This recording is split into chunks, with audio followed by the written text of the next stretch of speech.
Hadir Ibu. Hurin Aulia. Hadir Ibu. Tasya Tiketin. Hadir Bu. Vita Febriana. Hadir Ibu. Ya, hadir semua ya. Kali ini kemarin sudah belajar terlebih dahulu tidak tentang materi reaksi redoks dalam kehidupan sehari-hari. Belajar sedikit. Yang lainnya? Enggak. Enggak mungkin Ibu. Oke. Apa sih itu reaksi redoks? Ada yang tahu nggak? Udah tahu Bu. Nggak tahu. Ini kita akan membahas tentang mengapa reaksi redoks sangat penting dalam kehidupan sehari-hari, terutama dalam proses perkaratan besi dan baterai atau enggak pembakaran kayu itu ada reaksi redoks. Terus kedua, bagaimana cara menentukan zat yang mengalami oksidasi dan reduksi dalam suatu reaksi. Terus yang ketiga itu bagaimana peran reaksi redoks dalam sistem metabolisme makhluk hidup. Nanti kita akan belajar topik ini ya. Ya, baik Ibu. Sebelum ke pelajaran kita akan pelajari yaitu tujuan pembelajaran kita. Yang pertama menjelaskan pengertian reaksi redoks itu apa. Terus menyebutkan faktor-faktor yang mempengaruhi laju reaksinya. Yang selanjutnya itu menentukan zat yang mengalami oksidasi dan reduksi dalam satu persamaan reaksi. Terus yang terakhir itu menyetarakan reaksi redoks ya. Ya Bu. Selanjutnya reaksi redoks. Reaksi redoks adalah sebuah istilah yang menjelaskan adanya suatu perubahan bilangan oksidasi dari ruas kiri ke ruas kanan. Itu ada penurunan biloks atau peningkatan biloks. Nah, redoks merupakan singkatan dari reduksi dan oksidasi. Adapun arti oksidasi adalah pelepasan elektron oleh sebuah molekul, atom dan ion, reaksi kenaikan bilangan oksidasi dan reaksi pengikatan oksigen. Sedangkan reaksi reduksi adalah reaksi penangkapan elektron, reaksi penurunan bilangan oksidasi serta reaksi pelepasan oksigen.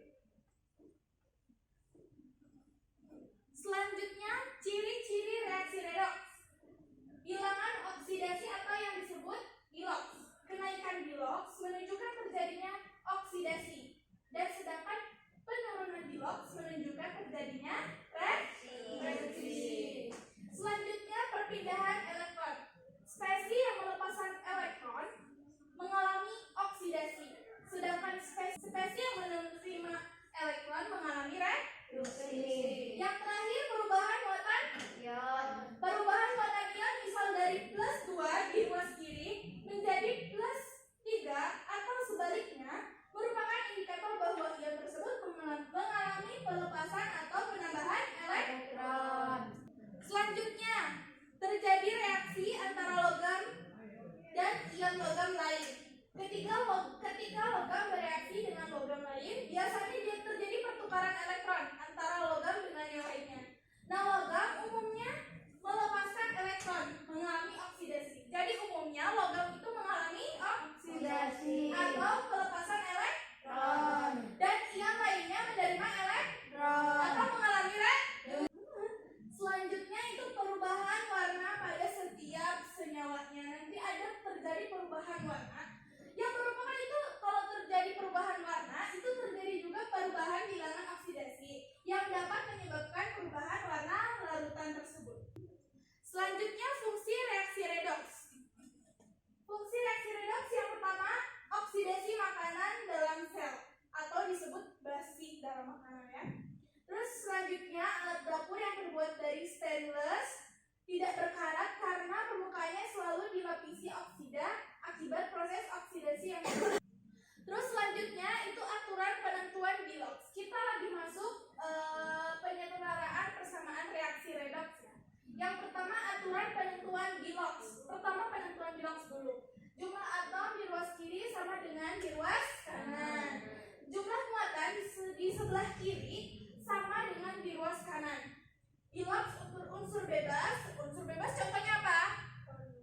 K2 terus H2 terus Cl2 terus Oke, pintar. Terus biloks unsur H dalam senyawa adalah +1. Contohnya biloks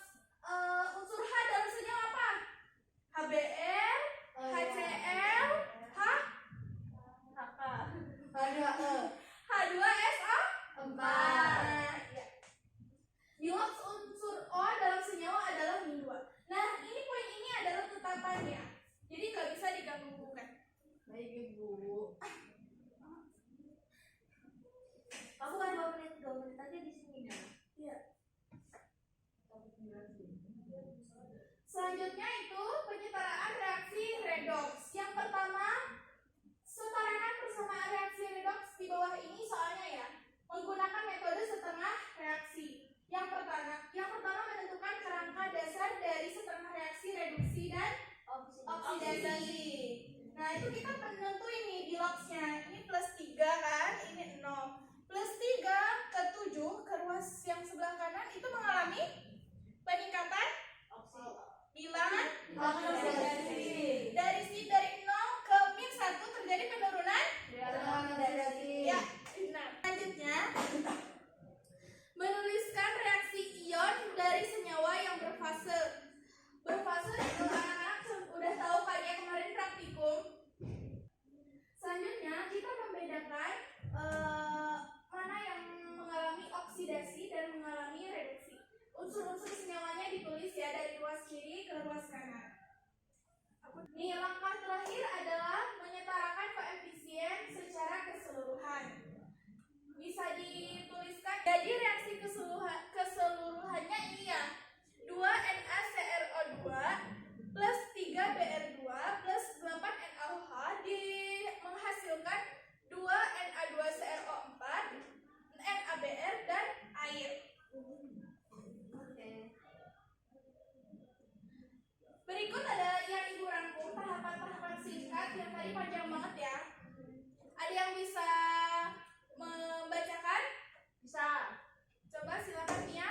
Yang pertama yaitu menuliskan bilangan oksidasi pada persamaan reaksi. Yang kedua yaitu menuliskan perubahan ionnya dari ruas kiri menuju ruas kanan. Setelah itu menambahkan H2O pada ruas yang kelebihan oksigen, dan setelah itu menambahkan OH- pada ruas yang kekurangan hidrogen. Ya. Selanjutnya yaitu menyetarakan jumlah muatan dengan menambahkan sejumlah elektron pada ruas yang jumlah muatannya lebih besar, menyamakan jumlah elektron yang diperoleh pada reaksi reduksi dan jumlah elektron yang dilepas pada reaksi oksidasi, serta menyetarakan koefisien reaksi secara keseluruhan. Ya, bagus. Sekarang Ibu akan memberikan LKPD yang harus dikerjakan di sini. Ibu kasih 10 menit ya. Baik Ibu. Ya, Ibu akan membagikan LKPD-nya ya. Ibu. Terima kasih Bu. Iya. Iya, buat berdua nih. Ya, nih. Di LKPD terdapat beberapa soal ya. Ini adalah soal yang ada di LKPD kalian. Yang pertama, reaksi redox adalah reaksi yang melibatkan, silakan, C. Perpindahan elektron. perpindahan elektron. Jawabannya benar. Selanjutnya, zat yang mengalami oksidasi adalah zat yang boleh Caca? Melepas elektron. Melepas elektron. Kita lihat. Ya, benar. Melepas elektron. Selanjutnya, pada reaksi berikut yaitu zinc direaksikan dengan ion tembaga menghasilkan ion zinc dan tembaga dan logam tembaga. Zat yang mengalami reduksi adalah peningkatan bilangan oksidasi. Ada yang bisa jawab? Ya Bu. Boleh bilang? CU 12. Coba kita lihat jawabannya. Yeay. Nah, tampaknya sudah paham ya, teman-teman. Pertanyaan keempat, peristiwa berikut yang termasuk reaksi redox adalah, ada yang bisa jawab? Boleh awal? C. Besi berkarat Bu. Besi berkarat. Kita lihat jawabannya. Yeay. Besi berkarat ya. Udah paham ya? Paham. Pertanyaan terakhir, oksidasi menurut konsep modern ditandai dengan Kenaikan bilangan oksidasi. kenaikan. Bilangan oksidasi. Kita coba lihat. Yeay.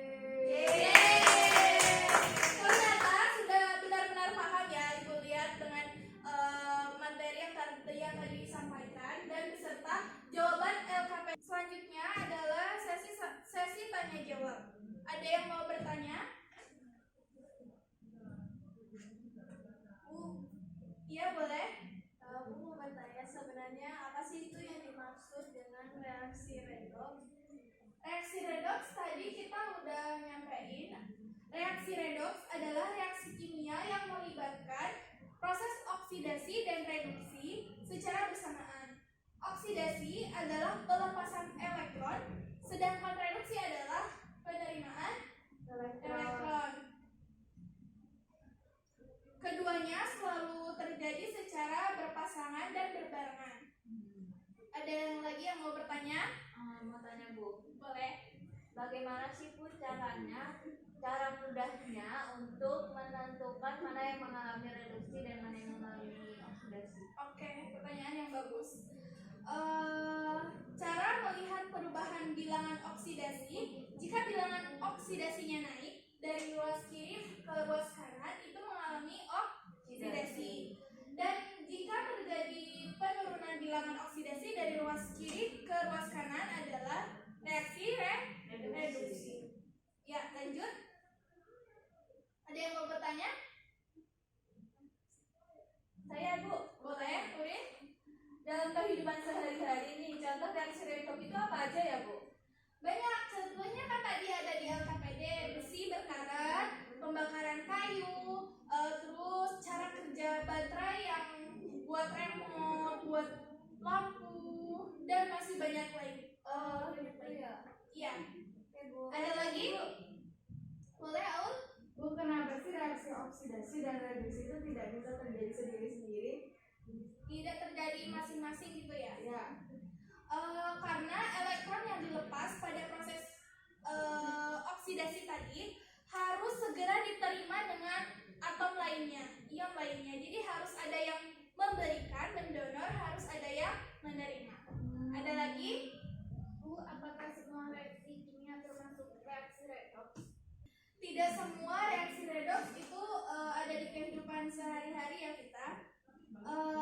Reaksi asam basa dan reaksi pengendapan biasanya tidak melibatkan perubahan bilangan oksidasi, sehingga tidak termasuk reaksi redoks. Jadi nggak ada bilangan oksidasi.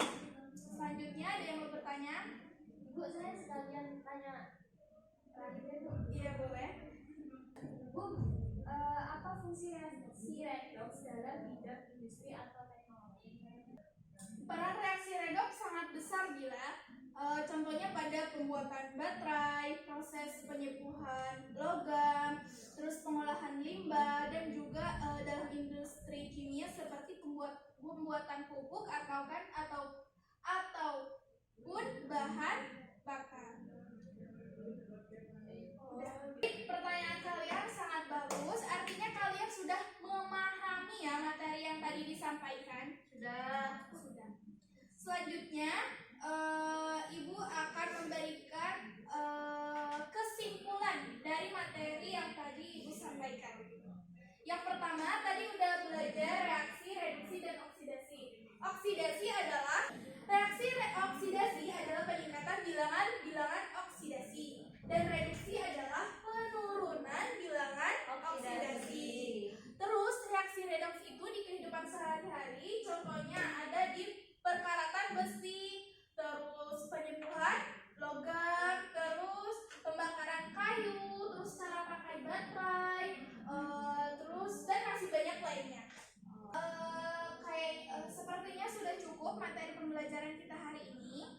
Tetap semangat belajar kimia karena kimia tidak bisa hanya menghafal, tapi harus paham ya konsep kimia. Oke. Terima kasih sudah memperhatikan